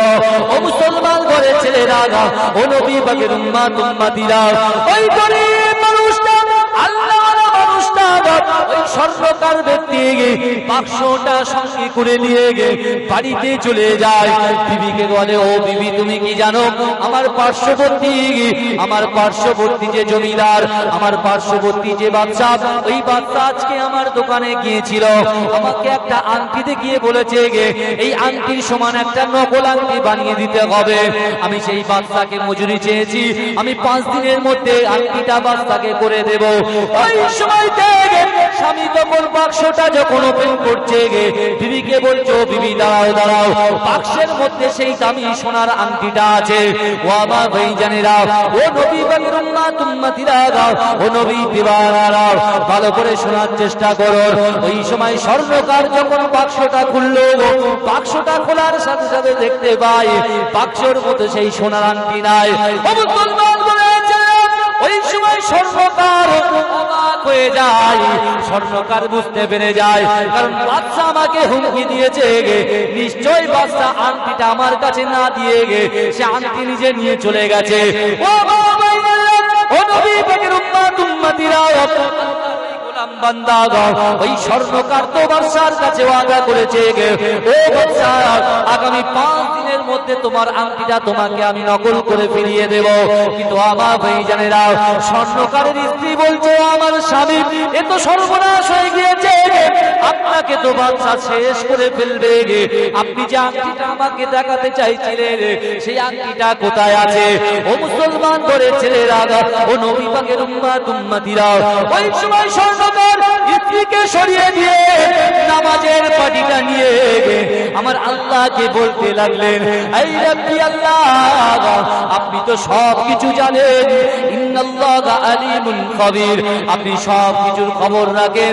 এই রব্বি আল্লাহ, ইন্নাল্লাহা আলা কুল্লি শাইইন কাদির, আপনি প্রত্যেকটা শক্তিতে বিরাজ করেন। এই রব্বি আল্লাহ, আমি স্বর্ণকার সব তো আপনি দেখেছেন, হয়তো এই বাদশা আংটিটা নিয়ে চলে গেছে। এই রব্বি আল্লাহ, আপনি আমাকে সাহায্য করুন, আমাকে আপনি এর থেকে উদ্ধার করুন। ও মুসলমান ঘরে ছেলেরা, ও নবী পাকের উম্মতিরা, স্বর্ণকার বাড়ি থেকে আর বেরোয় না। একদিন হয়ে যায়, স্বর্ণকার বাড়িতে বউর কাছে চিন্তা করে, ওদিকে বাদশা বহাল তবিয়াতে ঘুমায়, কারণ স্বর্ণকার এই আংটির চিন্তা করাতে সে আল্লাহর ইবাদত বন্দেগী থেকে অনেকটা দূরে সরে গেছে। সে একটা জায়গায় বসে বসে চিন্তা করছে। ও মুসলমান ঘরে ছেলেরা, ও নবী পাকের উম্মতিরা, স্বর্ণকার যখন একটা জায়গায় বসে বসে তওবা পড়ে আল্লাহকে ডাকে, আর ওইদিকে এই জালিম বাদশা ফোঁস ফোঁস করে ওদিকে ঘুমাচ্ছে কে? জালিম বাদশা ঘুমাচ্ছে, কারণ ওর ঘুমের তো ব্যাঘাত ঘটাচ্ছে, ডিস্টার্ব করছিল কে? এই স্বর্ণকার। কিন্তু যে আল্লাহ ওয়ালা হয় সে আল্লাহর কাছে সাহায্য চাই, কোনো মানুষের কাছে চাই না। যদি বলবেন না, কোনো মানুষের কাছে চাওয়াটা, যদি আপনি চান কোনো মাজারে যান, মাজারে গিয়ে আল্লাহর ওলিদের ওসিলা নিয়ে দোয়া চান, আল্লাহ কবুল করবে। কিন্তু ডাইরেক্ট যদি আপনি ওলির কাছে চান, ওটা কিন্তু শিরক হয়ে যাবে। কথা ঠিক বলছি না ভুল বলছি ভাই? কথা বলেন না। কিন্তু স্বর্ণকার কোনো মানুষের কাছে চাইছে না, সে বলছে, আল্লাহ আমি বিপদে পড়েছি, বিপদ থেকে রক্ষা করার দায়িত্ব আপনার, যেহেতু আমি আপনারই গোলাম। জোরে বলুন না সুবহানাল্লাহ। জোরে বলা গেল না? একদিন হয়ে যাচ্ছে, এদিকে একদিন দুদিন যখন কেটে যায়, ওদিকে বাদশা মনে মনে খুব চিন্তা করে, মনে মনে খুব হাসি আনন্দ ঠাট্টার মধ্যে নিমজ্জিত, এদিকে খুব হাঙ্গামা করছে, কারণ ও তো বহাল তবিয়াতে ঘুমাচ্ছে। আর প্রজাদেরকে ডেকে বলছে, দেখেছিস তো আমি কেমন কায়দা করে ওকে শেষ করে দিলাম। আগামী আর 3টে দিন ওয়েট কর, 3 দিন পরে যাবো, ও তো আংটি দিতে পারবে না, আর আমি ওর গলা থেকে মাথাটা আলাদা করে দেব। ও আর আল্লাহকে আল্লাহ বলে ডাকতে পারবে না, ও আর ইবাদত বান্দিগি করতে পারবে না। ওর প্রভু কেমন করে বাঁচায় আমি দেখব। আমার ভাইজানেরা, ও নবী পাকের উম্মত উম্মতিরা, ও নবী দিওয়ানারা, একটুখানি বোঝার চেষ্টা করো।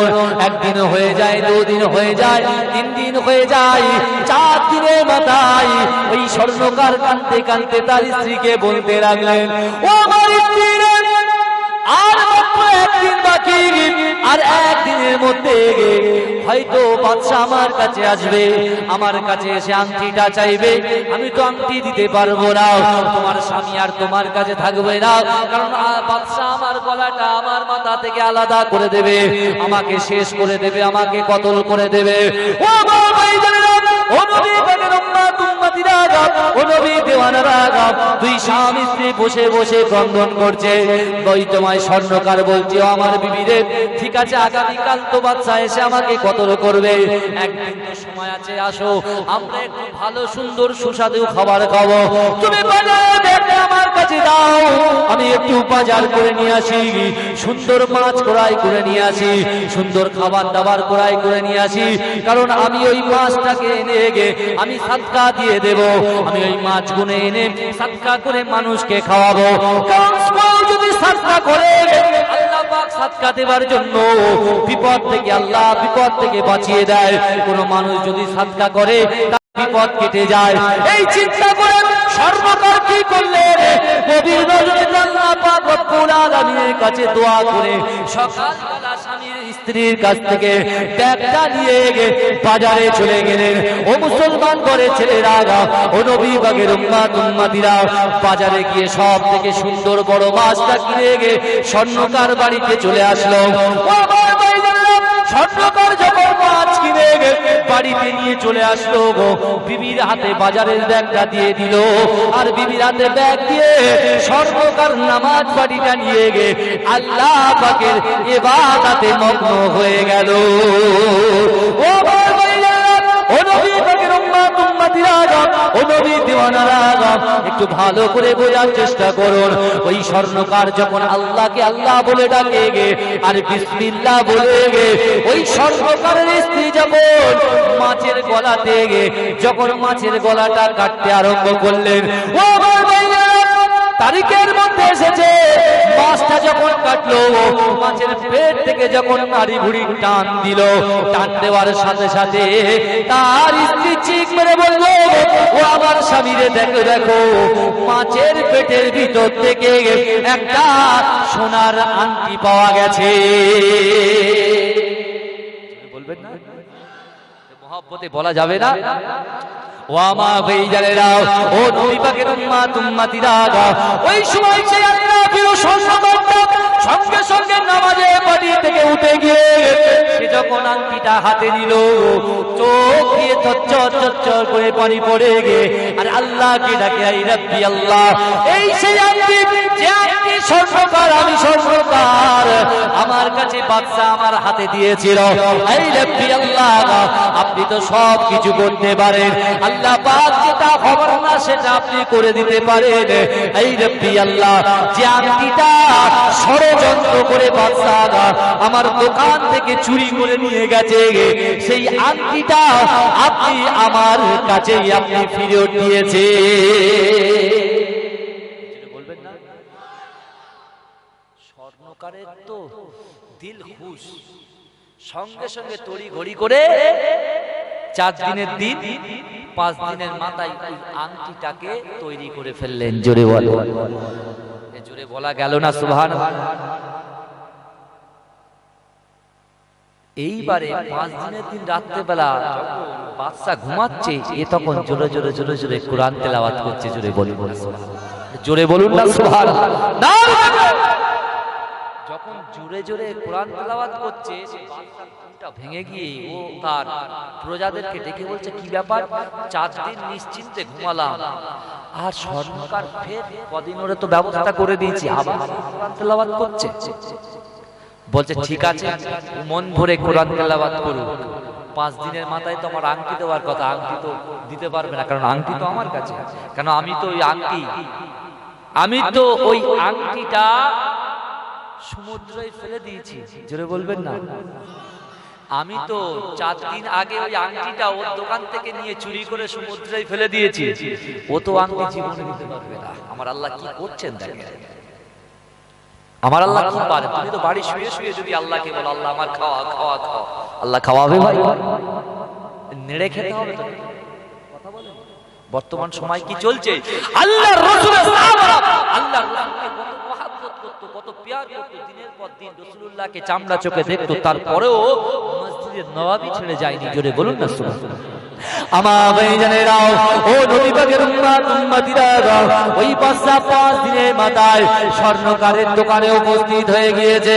ও মুসলমান ঘরে ছেলেরা, ও নবী পাকের উম্মতিরা, ওই স্বর্ণকারের দোকানে গিয়ে বাদশা তার প্রজাদেরকে সঙ্গে করে নিয়ে স্বর্ণকারের দোকানে পৌঁছে যায়। স্বর্ণকারের দোকানে পৌঁছে গিয়ে বাদশা তখন বলছে, এই স্বর্ণকার, তুমি কি আংটি তৈরি করেছো? ওই সময় স্বর্ণকার বলল, বাদশা যা বলার, আমি আংটি আপনার জন্য যেমন হুবাহু আপনি বলেছেন তেমন ভাবে তৈরি করে রেখেছি। বাদশা তো অবাক হয়ে যাচ্ছে, কি ব্যাপার? বাদশা বলে, তুমি তৈরি করে? হ্যাঁ, আমি তৈরি করে ফেলেছি। বাদশাকে ওই বাক্সটা খুলে আংটিটা হাতে তুলে দেন। বাদশা তো অবাক। জোরে বলুন না আমার ভাইজানেরা, ও নবী পাকের উম্মতিরা, ও নবী দিওয়ানারা, একটু ভালো করে বোঝার চেষ্টা করুন। ওই সময় বাদশা তখন বলছে, ও স্বর্ণকার, তুমি বলো এই আংটি তুমি কোথায় পেয়েছো? এটা কি করে সম্ভব হতে পারে? তুমি কি জানো, তুমি যখন পানি পান করতে গিয়েছিলে তোমার ওই সন্দুকের মধ্যে, তোমার ওই বাক্সার মধ্যে আমি কিন্তু আংটি না দিয়ে ওই আংটিটাকে নিজের কাছে সঙ্গে করে নিয়ে আমি বাড়িতে গিয়ে সমুদ্রে ফেলে দিয়েছিলাম। এই আংটিটা কেমন ভাবে তোমার কাছে পৌঁছে গেছে? এটা কি ব্যাপার? বাদশা তো অবাক হয়ে যায়। ওই সময় স্বর্ণকার চট করে কাঁদতে আরম্ভ করে বললেন, বাদশা যা বলা, আপনি কি জানেন যে আল্লাহ পাকের কোরআন আমি তেলাওয়াত করি, যে আল্লাহর জন্য আমি নামাজ পড়ি, যে আল্লাহর কাছে আমি চাই, ওই আল্লাহ পাক রব্বুল আলামিন মানুষকে জিন্দা করতে পারে, মানুষকে মৃত ব্যক্তি করে দিতে পারে, মানুষকে মুর্দাকে জিন্দা, জিন্দাকে মুর্দা করতে পারে। ও বাদশা, আপনি কি জানেন, আপনি যখন এই বাক্সটা আমার কাছে দিয়ে চলে গেছিলেন, আমি আমার বাক্সটা নিয়ে যখন বাড়িতে গিয়ে আমার স্ত্রীকে আপনার মূল্যবান দামি আংটিটা দেখাতে চাইছিলাম, যখন বাক্সটা ওপেন করেছি, বাক্স খোলার সাথে সাথে দেখতে পেলাম আংটি নাই। কিন্তু বাদশা, আপনি কি জানেন, বড্ড চেষ্টা করেছি। 4 দিনের মাথায় আমি আমার স্ত্রীকে বলেছি আমি একটা মাছ কিনে সাদকা করব, আমি একটা মাছ কিনে সাদকা করব, আর সাদকা বিপদ থেকে আল্লাহ কাটিয়ে দেয়। এই চিন্তা করে আমি যখন বাজারে গিয়েছিলাম, বাজারে গিয়ে যখন মাছ ক্রয় করলাম, ওই মাছ এনে যখন আমি আমার স্ত্রীর হাতে দিলাম, আমার স্ত্রী যখন মাছটা কাটলো, মাছের পেট থেকে আল্লাহ পাক যে স্বর্ণটা আপনার মাছের পেট থেকে ওই আংটিটা আমার স্ত্রীর হাতে আল্লাহ পাঠিয়ে দিয়েছে। স্বর্ণকার অবাক হয়ে বললেন, ওই সময় বাদশা অবাক হয়ে বললেন, ও স্বর্ণকার, আমি আংটিটাকে তো পানিতে ফেলে দিয়েছিলাম, আমি আংটিটাকে তো সমুদ্রে ফেলেছিলাম। না না না, স্বর্ণকার ওই সময় বলল, ও বাদশা যা বলা, আমি আল্লাহকে বলেছি, আল্লাহ আমার কথা শ্রবণ করেছে, আপনি আল্লাহওয়ালা হয়ে যান, আপনি আল্লাহওয়ালা হয়ে যান। ও মুসলমান ঘরে ছেলেরা, ওই বাদশা তখন বলছে, ও স্বর্ণকার, না না না না, আমি অনেক ভুল করেছি, আজ থেকে তোমার আল্লাহকে আমি বাদশা মেনে নিলাম। বলবেন না সুবহানাল্লাহ? এটা মহব্বতে বলা গেল না সুবহানাল্লাহ?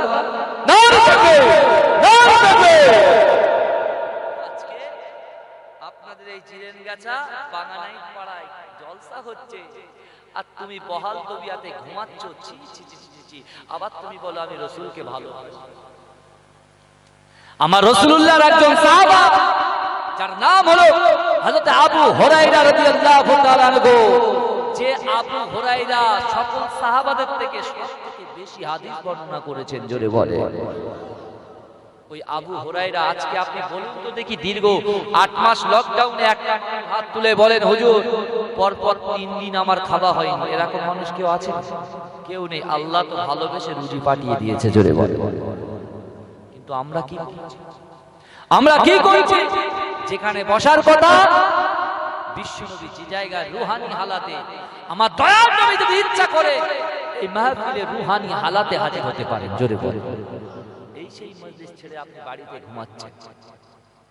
আমার ভাইজানেরা, ও নবী পাকের উম্মতিরা, ওই আবু হুরায়রা রাদিয়াল্লাহু তাআলা আনহু, তার কিছুই ছিল না।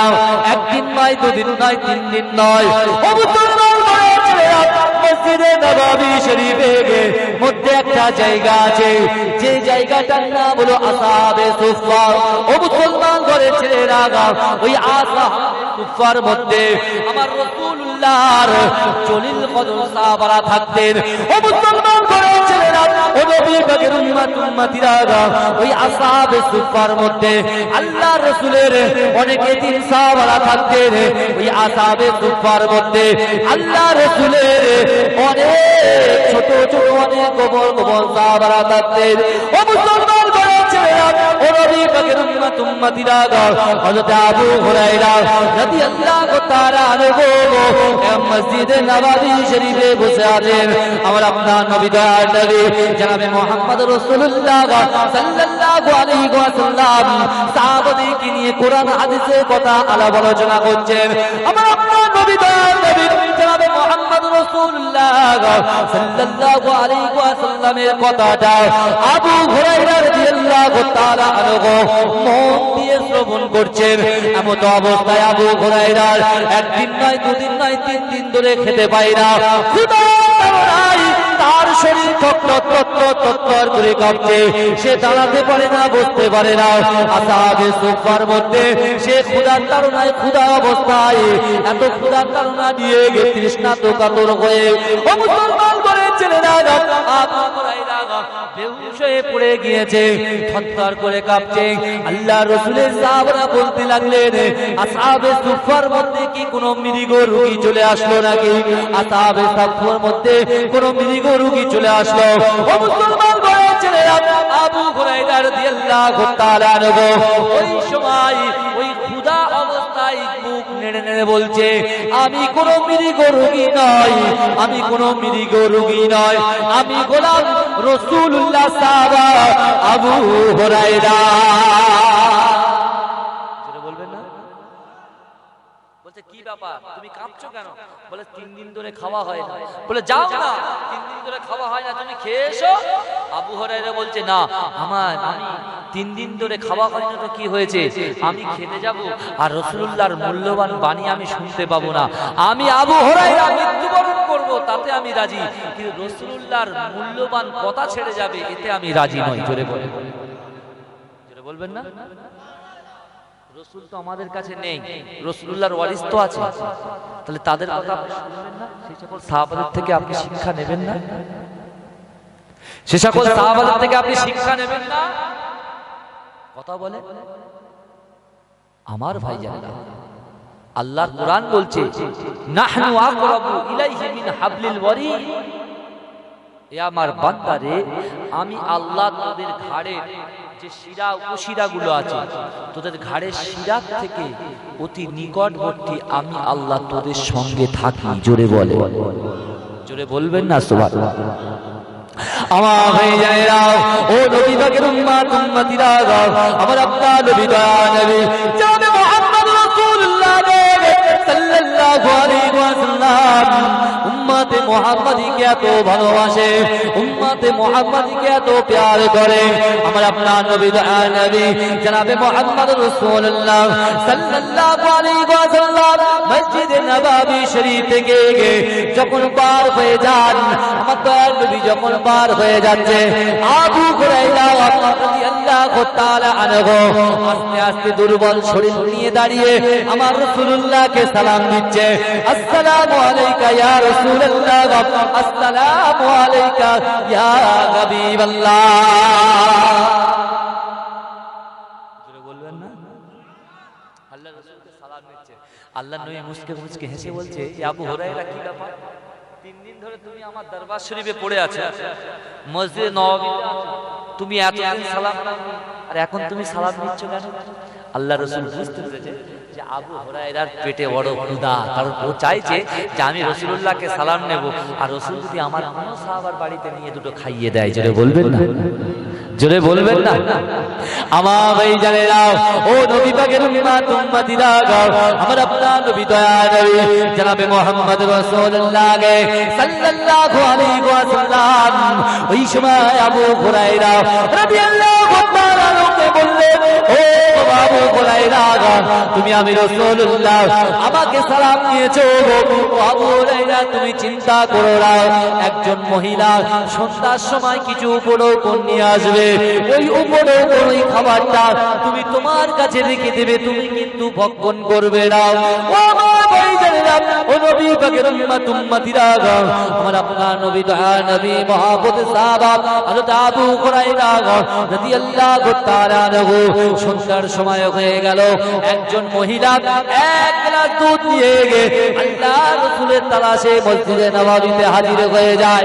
ও আমার ভাইজানেরা, ওই সময় আল্লাহ রাসূলের সাহাবা আবু হুরায়রা রাদিয়াল্লাহু তাআলা আনহু রাতে গিয়ে ওই দুধটা দিয়ে মহিলা বলে যায়, ও আল্লাহ রাসূলের সাহাবা, এই দুধটা হলো আমার বকরির দুধ, এই দুধটা হলো আমার বকরির দুধ, এই বকরির দুধটা আমি রাসূলুল্লাহকে হাদিয়া দিয়েছি, আমার রাসূল যেন এই দুধটা পান করে গে আমার বকরির দুধের বরকতের জন্য যেন দোয়া করে দেয়।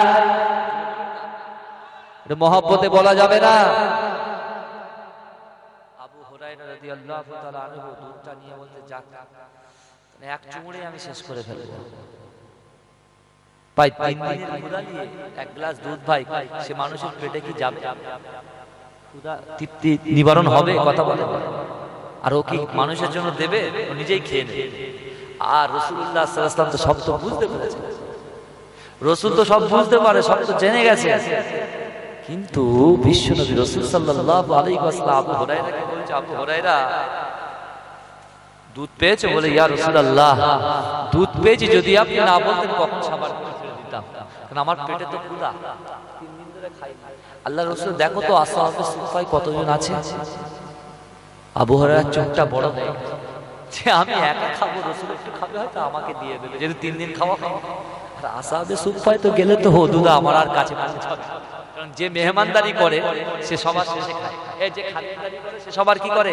সবার আগে খায়। এই আগে খায় কি খায়? সবার শেষে, অর্থাৎ শেষে খায়। আবু হুরায়রাকে রাসূলুল্লাহ বললেন, আবু হুরায়রা দেখো তো, যাও। আবু হুরায়রা মনটা খারাপ করে বলছে, হুজুর 73 জন আছে। যেটা বললেন না, এই জোরে বলুন না সুবহানাল্লাহ। কতজন আছে? 73 জন। আল্লাহ রাসূল, যাও 73 জনকে খেতে বলো, কারণ আমার এতিম সাহাবাগুলো যারা আমাকে মহব্বত করে, ভালোবাসে, প্যার করে, আমি রাসূলুল্লাহ আমার কাছে হাদিয়া এনেছে, আমি একা খাবো এটা কোনোদিন হতে পারে না, সবাইকে দিয়ে খাবো। জোরে বলে, জোরে বলবেন না? আর আজকে 4টে ভাই, বড় ভাই যদি বড় লোক হয়, ছোট বোন যদি হয়, ভাই বলে কচি দরজা জানলা বন্ধ কর, বিরিয়ানির সেন যেন বাইরে না যায়। কথা ঠিক বলছি না ভুল? কারণ তার ছোট ছেলেটা তো ছুটে আসবে, বড় আব্বা আমার একটু দাও, বড় আব্বা আমার একটু দাও। আল্লাহ বলছি, তুমি গোপনে গোপনে যেগুলো করছো গুণ আমি আল্লাহ জানি আসমানে। জোরে বলে, আমার আজ বুঝতে পারছেন তো? এটা দরুদ শরীফ পড়েন, আল্লাহুম্মা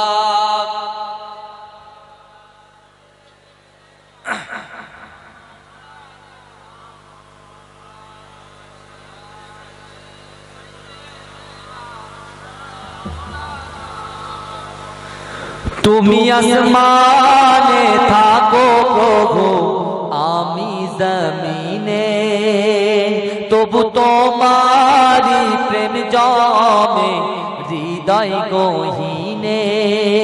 তুমি আসমানে থাকো প্রভু, আমি জমিনে, তবু তোমারি প্রেম জমে হৃদয় গহীনে আমি তোমারি গোলাম গো অন্য কারো নয় আমি তোমারি গোলাম গো অন্য কারো নয় আলিমুল গায়ব তুমি মালিক রব্বানা আলিমুল গায়ব তুমি মালিক রব্বানা আল্লাহ আল্লাহ আল্লাহ আল্লাহ নারে দেখবে মাসলা के मुजाद्दिद ज़मान जनाब पीरजाना सनाउल्लाह सिद्दीकी भाईजान हुजूर क़िबला नारे तकबीर अल्लाह अल्लाह अल्लाह अल्लाह पढ़ুন আমার সাথে अल्लाह अल्लाह अल्लाह अल्लाह তোমারি রহম ছাড়া বাঁচা বড় নাই প্রতিদিনে প্রতিক্ষণে জড়িয়ে রাখো গো আমার তোমারি রহম ছাড়া বাঁচা বড় নাই প্রতিদিনে প্রতিক্ষণে জড়িয়ে রাখো গো আমার শত শত ভুল মাফ করে দাও শত শত ভুল মাফ করে দাও জানা কি অজানা আমি তোমারি গোলাম গো অন্য কারো নয় আলিমুল গায়ব তুমি মালিক রব্বানা আলিমুল গায়ব তুমি মালিক রব্বানা আল্লাহ আল্লাহ আল্লাহ আল্লাহ আল্লাহ আল্লাহ কঠিন বিচারের দিনে থেকো গো পাশে কঠিন বিচারের দিনে থেকো গো পাশে পাপের ভয়ে নুয়ে গেছি মন তাই কেঁদে মরে কঠিন বিচারের দিনে থেকো গো পাশে পাপের ভয়ে নুয়ে গেছি মন তাই কেঁদে মরে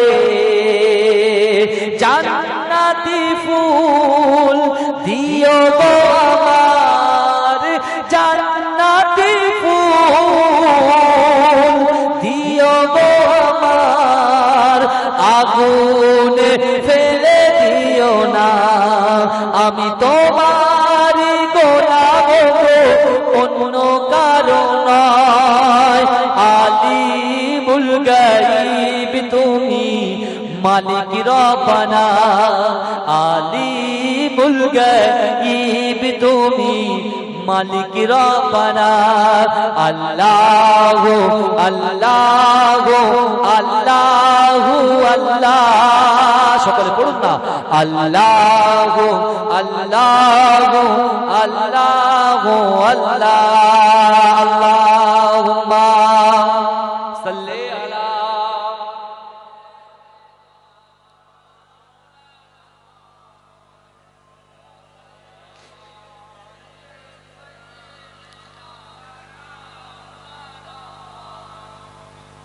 আমার ভাইয়া আমার মুজাদ্দিদ জামান দাদা হুজুর পীর কেবলার কলিজার টুকরা আমার ভাই পীরজাদা সানাউল্লাহ সিদ্দিকী আল কুরাইশি আমার ভাইজান হুজুর কেবলা তিনি এসে গেছেন একটু তাকবীর দেন নারে তাকবীর নারে তাকবীর জনাব পীরজাদা সানাউল্লাহ সিদ্দিকী ভাই সাহেব নারে তাকবীর মাঝরাই পীরডাঙ্গা দরবার শরীফ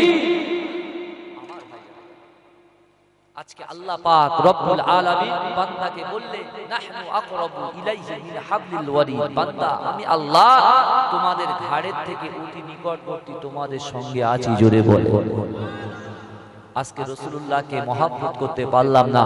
একজন স্বর্ণ ব্যবসায়ী যে আল্লাহকে আল্লাহ বলে স্বীকার করেছে, কোরআন তেলাওয়াত করেছে, রাতের পর রাত জেগেছে, আল্লাহ তাকে সাহায্য করেছেন না করেননি? কথা বলে এ কথা বলেন না যে আপনি যদি রাত জাগেন আল্লাহকে আল্লাহ বলে স্বীকার করেন, আল্লাহ আপনাকে গায়েবী সাহায্য করবেন কি করবেন না? কথা বলেন না। আপনি যাকে দুনিয়ার জমিনে ভয় পাবে সে আপনার কাছে এসে ধরা দেবে। জোরে বলুন না আমার ভাইজানেরা, ও নবী পাকের উম্মতিরা, আমার আপনার নবী নবী জনাবে মুহাম্মদ রাসূলুল্লাহ সাল্লাল্লাহু আলাইহি ওয়াসাল্লাম কাল কিয়ামতের মাঠে কাল হাসরের মাঠে আল্লাহ পাক রব্বুল আলামিন প্রত্যেকটা নবীদেরকে একটা করে মিম্বার করে দেবে।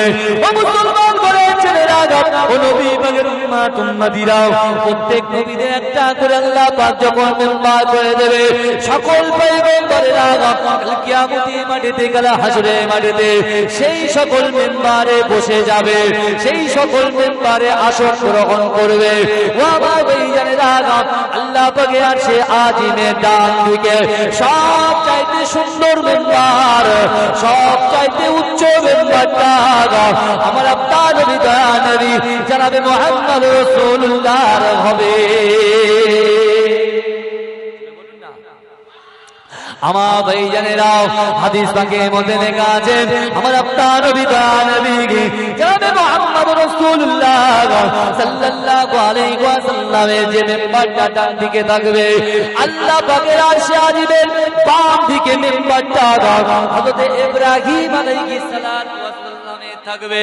আল্লাহ পাকের পয়গম্বর নবী ইব্রাহিম আলাইহিস সালাতু ওয়াস সালাম আল্লাহকে জিজ্ঞাসা করবে, এই রব্বি আল্লাহ, আমরা সকল পয়গম্বরেরা আমরা তো যে যার মতো মিম্বারে বসে গেলাম, যার মতো মিম্বারে আসন গ্রহণ করলাম, এই রব্বি আল্লাহ, আপনার ডান দিকে সব চাইতে উচ্চ মিম্বার, সব চাইতে সুন্দর মিম্বারটা কেন খালি পড়ে আছে? ও আমার ভাইজানেরা, ও নবী পাকের উম্মতিরা, আমরা আল্লাহ পাক রব্বুল আলামিন সকল পয়গম্বরদেরকে বলবে, ও আমার পয়গম্বরেরা, তোমরা তো তোমাদের উম্মতিদের কথা স্মরণ করলে না, তোমরা তো তোমাদের উম্মতির কথা একবারও ভাবলে না, না ভেবে তোমরা তো তোমাদের মতো আসন গ্রহণ করলে। কিন্তু আমার পয়গম্বরেরা, আমি আল্লাহ পাক রব্বুল আলামিন আমার কাছে আমার হাবিবুল্লাহ, আমার দোস্ত, আমার বন্ধু আমার কাছে ওয়াদা করেছে, এই রব্বি আল্লাহ, যতক্ষণ পর্যন্ত আপনি আমার গুনাহগার উম্মতিদের জান্নাতের মধ্যে প্রবেশ না করাবেন, ততক্ষণ পর্যন্ত আমি রাসূলুল্লাহ এই মিম্বারে বসবো না। বলবেন না? রাসূল নিজের তাক ছেড়ে দিলেন, মিম্বার ছেড়ে দিলেন কাদের জন্য? এই কথা বলেন না, উম্মতে মুহাম্মাদীদের জন্য। কিন্তু আমার ভাইজানেরা, আজকের দিনে বিশ্ব নবী রাসূলুল্লাহর জলসা করছে আমাদের আর ভালো লাগে না। ও মুসলমান বলেছে, ও যুবক ভাইরা, মাচায় বসে বসে গেম খেলতে ভালো লাগে, ক্লাবের মধ্যে বসে ক্যারাম বোর্ড খেলতে ভালো লাগে, বালিশের মধ্যে কম্বলের মধ্যে ভিডিও কলিং করতে খুব ভালো লাগে। কিন্তু আমার ভাইজানেরা, আমার আপনার নবী নবীর একজন মুআবদের সাহাবা ছিল, যার বয়স হলো 18 বছর। ও মুসলমান বলেছেন, ও নবী পাকের উম্মতিরা, হাদিস পাকের মধ্যে এসেছে বিশ্ব নবী রাসূলুল্লাহ পিছনে সেই 18 বছরের সাহাবা নামাজ পড়তো। আমার আপনার নবী দয়ার নবী জনাবে মুহাম্মদ রাসূলুল্লাহ সাল্লাল্লাহু আলাইহি ওয়াসাল্লাম যখন কোন যুদ্ধে যেতেন, ওই 18 বছরের সাহাবা আল্লাহ রাসূলের সঙ্গে যুদ্ধে হাজির হয়ে যেতেন। কিন্তু আমার ভাইজানেরা, ও নবী পাকের উম্মতিরা, আমার আপনার নবী দয়ার নবী জনাবে মুহাম্মদ রাসূলুল্লাহ সাল্লাল্লাহু আলাইহি ওয়াসাল্লামের এই প্রাণপ্রিয় সাহাবা, 18 বছরের সাহাবা, যার নাম হলো হযরত তালহা রাদিয়াল্লাহু তাআলা আনহু। ওই তালহা রাদিয়াল্লাহু তাআলা আনহু, তার একটা অভ্যাস ছিল বিশ্বনবী মসজিদে নববী শরীফে যখন নামাজটা সমাপ্ত করতেন, নামাজে সালাম ফেরানোর পরে রাসূল যখন দোয়া করতেন, ওই তালা হাত দিয়ে আমার রাসূলুল্লাহর হাতে একটা করে চুমা খেতে। এই জোরে বলবেন না, মহব্বতে হবে না সুবহানাল্লাহ? নারে তাকবীর, নারে তাকবীর। 18 বছর আর আজকের 18 বছরের ছেলের কারনামাটা বলে, আর আজ থেকে 1500 বছর আগে রাসূলুল্লাহ সাহাবাদের তাদের কথাটা একটু ভালো করে বোঝার চেষ্টা করুন। আজকে আল্লাহ পাক রব্বুল আলামিন আমাদের বিবেক দিয়েছে, বুদ্ধি দিয়েছে, ধন দিয়েছে, দৌলত দিয়েছে, ইজ্জত দিয়েছে, সম্মান দিয়েছে। আল্লাহ সব কিছু সুন্দর করে সাজিয়ে দিয়েছে।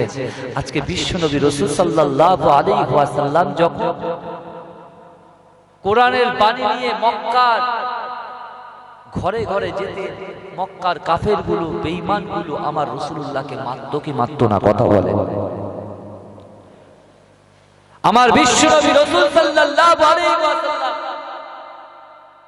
বড় কষ্ট করে, বড় মেহনত করে দিনটা আমাদের কাছে পৌঁছে দিয়েছে। আজকে সেই দিন নিয়ে আমরা ছিলিমিলি খেলছি, সেই দিনের মধ্যে আমরা নতুনত্ব কিছু কিছু জিনিস পুশ করার চেষ্টা করছি। কথা ঠিক বলছি না ভুল বলছি? আমার রাসূল নিজে তার মায়ের জন্য কবরের সামনে দাঁড়িয়ে দোয়া করেছে। আমার রাসূল জান্নাতুল বাকিতে গিয়ে কবরবাসীদের জন্য দোয়া করেছে। আর আজকে কিছু মানুষ বলছে কবর জিয়ারত চলবে না। ইউটিউবে শুনলাম, আর যদি কোনো মানুষ শুক্রবারের দিন যেই বা যাচ্ছে তার ধরে হাত ধরে টানাটানি শুরু করছে, বলে যাস না, যাস না, যাস না। কথা ঠিক বলছি না ভুল বলছি? আজকে কিছু মানুষ বলছে পিতৃর মানা চলবে না। পিতৃর কোথা থেকে তোমরা পেলে? ভাই আজকে আপনি বলুন তো দেখি, আল্লাহ তো কোরআন দিয়েছে আমাদেরকে, আল্লাহ তো কোরআন দিয়েছে আমাদেরকে বোঝার জন্য, জানার জন্য, শেখার জন্য। যে কোরআন আল্লাহ দিয়েছে, ওই কোরআনকে আপনি একবার জিজ্ঞাসা করেছেন? আপনি লোকের কথা নিচ্ছেন, আপনি কোরআনকে জিজ্ঞাসা করুন না যে পীর মানার কথা, এই কোরআন তুমি বলে দাও, পীর মানার কথা কি আল্লাহ কোরআনে বলেছে? খোদার কসম করে বলছি, কোরআন সাবিত আল্লাহ পাক রব্বুল আলামিন কোরআনের ভিতরে পীর মানার কথা বলেছে। জোরে বলেন, জোরে বলবেন না সুবহানাল্লাহ? রাসূল হাদিসের মধ্যে বলেছে কবর জিয়ারতের কথা। জোরে বলেন। আপনি কোরআনকে জিজ্ঞাসা করবেন না? আমি মুখে বললাম এই পীর মানা চলবে না, তা আপনি বললেন তো যাব। আবার বলছে মাজারে গিয়ে যে শিরিকের বিষয়টা, দেখে আমরা কিন্তু শিরিকের পক্ষে কখনোই নয়। কেন? আল্লাহ এক, তাই তো নাকি? আল্লাহ ছাড়া আমরা কারুর ইবাদত বন্দেগী করি না। আমরা মাজারে যাই, মুজাদ্দেদ জামান দাদা হুজুর পীর কেবলা দরবার শরীফে যাই, আমরা মাজরাই হুজুর পীর কেবলা দরবার শরীফে যাই, বসিরহাটে যাই, আরো সব দরবার শরীফে আমরা যাই। গিয়ে কিন্তু আমরা ডাইরেক্ট আল্লাহর ওলিদের কাছে কিছু চাই না, তার ওসিলা নিয়ে চাই। জোরে বলুন না সুবহানাল্লাহ? কথা ঠিক বলছি না ভুল বলছি ভাই? আল্লাহর কোরআন বলছে ইহদিনাস সিরাতাল মুস্তাকিম, আমাদেরকে সহজ সরল পথ প্রদর্শন। সিরাতাল্লাযিনা আনআমতা আলাইহিম, ওই সমস্ত লোকের পথ যাদেরকে আল্লাহ নিয়ামত দিয়েছে। ভালো করে বলুন। আমরা ওলি মানি, তাহলে আমরা যেটা মানি, তাহলে আমরা কোরআন ভিত্তিক, এটা আমাদের জানার দরকার আছে না নাই? কথা বলে।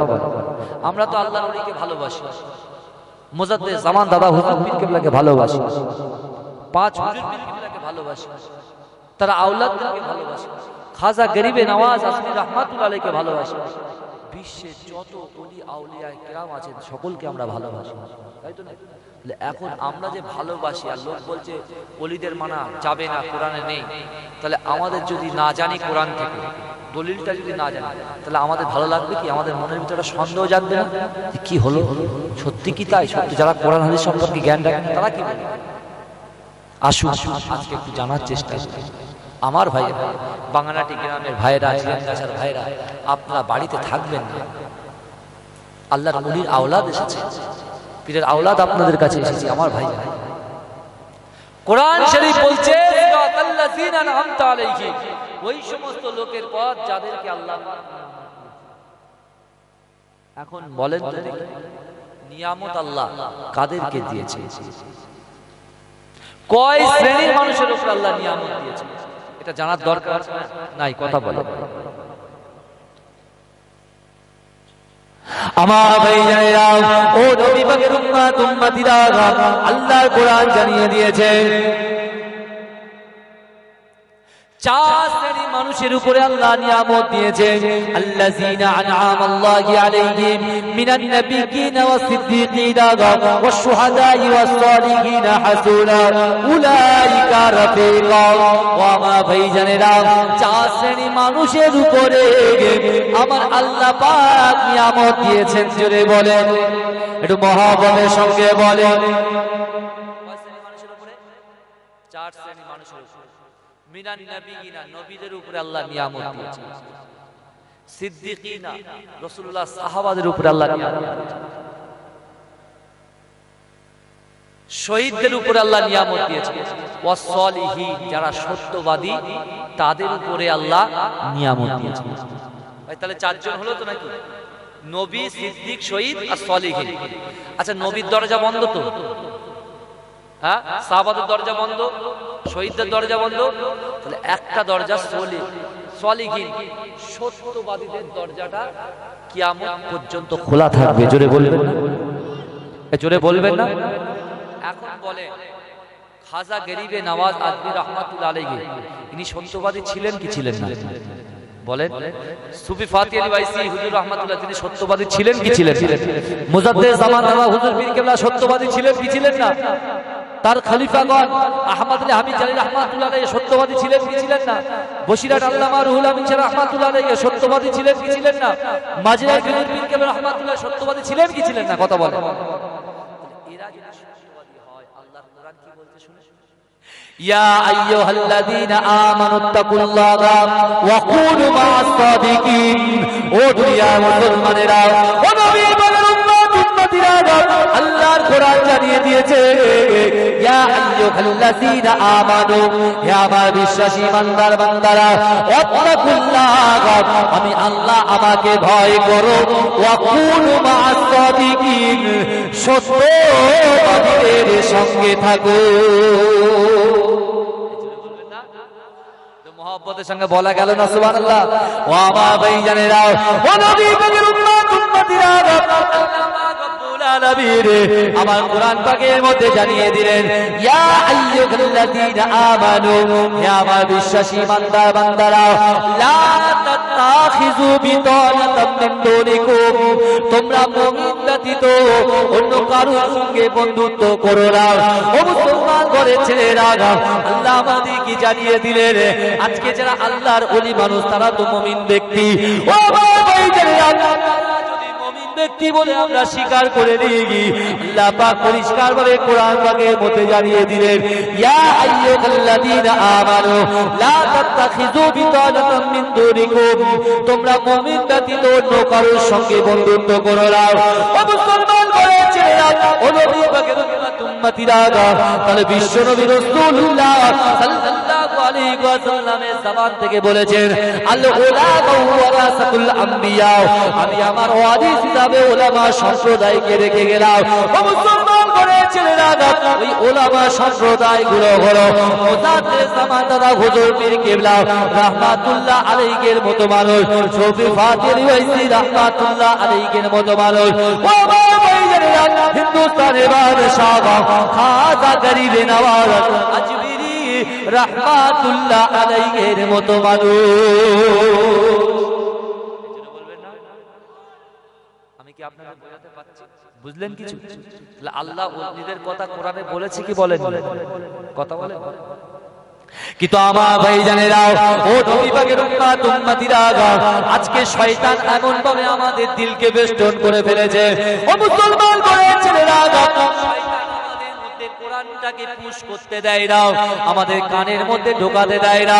ও মুসলমান ঘরের ছেলেরা, ও নবী পাকের উম্মতিরা, আমার দয়াল নবী আমাদেরকে কত মহব্বত করেছে, কত ভালোবেসেছে, কত প্যার করেছে।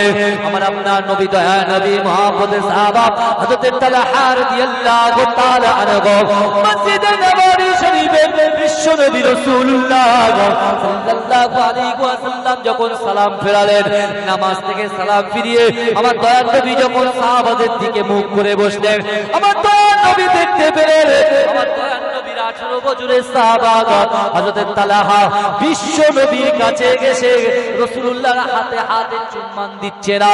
ও মুসলমান ঘরের ছেলেরা, নারে তাকবীর, নারে তাকবীর।